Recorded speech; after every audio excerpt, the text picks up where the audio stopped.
What's up, guys? Spin Firearms here, and this video is just going to be a continuation from my defensive pistol class. Just a little more information from you guys. I'm going to do some full videos later about everything I learned in the class, also some demonstrations at the range this weekend and stuff like that. Anyways, so there's a couple things I want to talk about in this video. One is trauma and groupings, and the other one is going to be grip on the firearm. So when it comes to trauma and grouping, I'm not 100% sure that I'm right on this one, but he gave me something called the 1 second rule. And when it comes to defending yourself, your innocent little children, your family, he says groupings don't matter. Yes, you want to still keep it in the A zone, but which is lungs, heart, that whole sort of thing. But on top of that, it's about the trauma you inflict and in the amount of time you inflict it.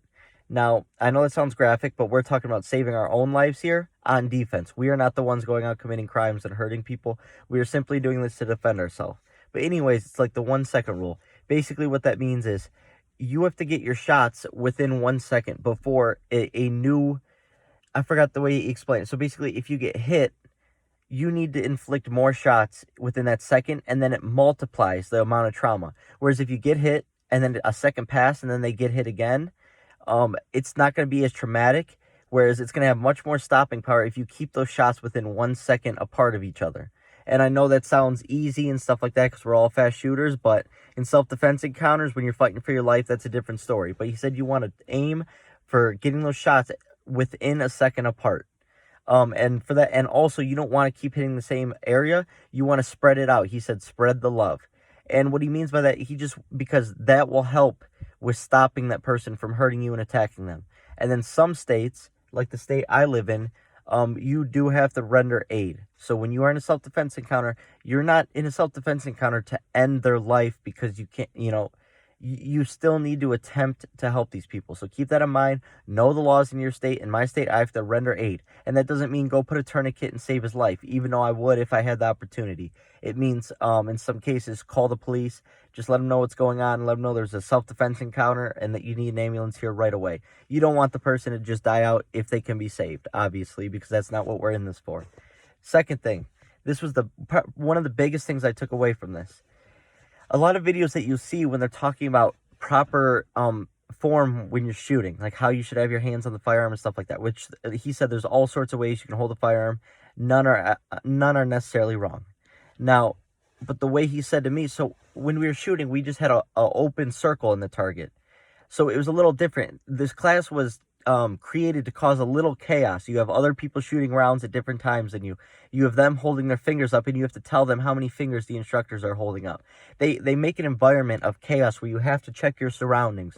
You have to get shots off at a certain point. You have to alternate from body shots to head shots and back and forth. And so they did a really good job of creating chaos. Also up close shots where you feel the blast from your firearm. You feel the gases. You feel the heat, which is a different feeling when you have your firearm pushed up against the side of your body. So a lot of real cool stuff. But anyways, the biggest thing I took away was probably my grip. Now, I like handling recoil, and I've gotten pretty good at it.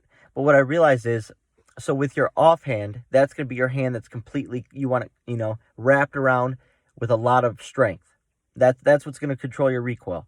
Where with your hand that's going to be holding the frame, and your hand that's going to be pulling the trigger, basically, your dominant hand.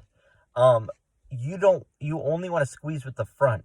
So basically, this back part is just going to be, to basically guide the firearm. You don't want to be putting force like the other hand where both are collapsing. So it's natural for a human's hand to over time go like this.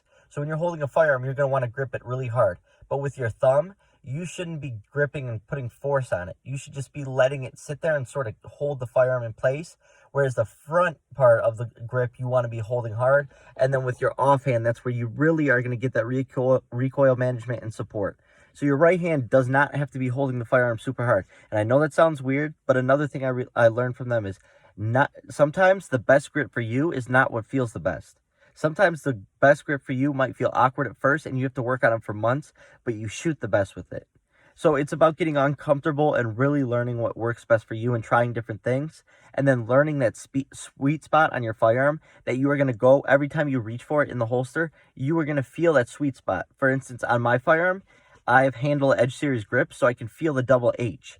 That is a great reference point. So when you go to grab, you just slide your hand over that, and that's going to automatically trigger your muscle memory and knowing how to grab the firearm from that point on. So you want to find a reference point on your firearm, whether it's a little Glock logo, the little square that they have on there if you don't have grips over it, you know, whether it's something with your index finger. There's a million different reference points, but for me, it was the HH, the handle it grips logo, where once you feel that, your brain, something clicks, and you automatically know where to draw your firearm, how to draw your firearm, and then where you're going from there, which is going to be up here. You want it up here. So your thumb is going to rest up against your body, and your firearm is not going to be pointed straight. Otherwise, your slide would be hitting you. You want it like this, where your firearm is going to be aiming this way, but look at where my slide's going to be. It's not going to be hitting me. And so that's where you're going to get your first 2 shots off. Then you're going to come across. You're going to come across, slide across, while your other hand is going to be parallel, holding your shirt that you just lifted up from your holster. So basically, you're going to hold this the whole time. It feels awkward, but you need to hold this, and there's a reason for it. So as you come up from here, you should have 2 shots. As you come over, and your other hand now will join you. Your hand will slide from here, this hand will slide here, and you can use that to grip the firearm with your 2 hands. You should get 2 shots from the chest. Now, once again, you can use your thumb to make sure you have that space so you're not hitting yourself in the chest with that slide. And what you want to do is you want to tuck your 2 arms tight up against your body. That's going to handle the recoil. And these positions are not comfortable at all. They are very awkward, very weird. But once you do it, you realize, oh my gosh, you handle recoil so good, because here your arm is pressed up against your body and you have that thumb stopping it for recoil. And then right here, when you come across, you're going to have like arms like up against your body, like tight inward like this. They're going to be back here though and tight. And that pressure is going to hold your firearm steady. And you don't even need to use sights. That's another thing. People don't realize when you're up close and personal, you don't need sights. So it's not going to always make sense to draw and then come out with your hand. Sometimes you got to take those shots from, you know, right below your chest line and then right at your chest line, but up against your body, not leaving enough room for the slide. And then once you take a couple steps back throughout that process, then you're going to extend your firearm. You know, usually I just train drawing and sticking my firearm out. I think he said 97% of self-defense cases are within 21 feet. So most are actually right in front of you. 54% are within arm's length. So that means you're going to need to be able to get your firearm out into the gunfight while making sure they don't get a hold of it. Therefore, that's where this comes into play. That's where this comes into play. And then you can extend once you build that space.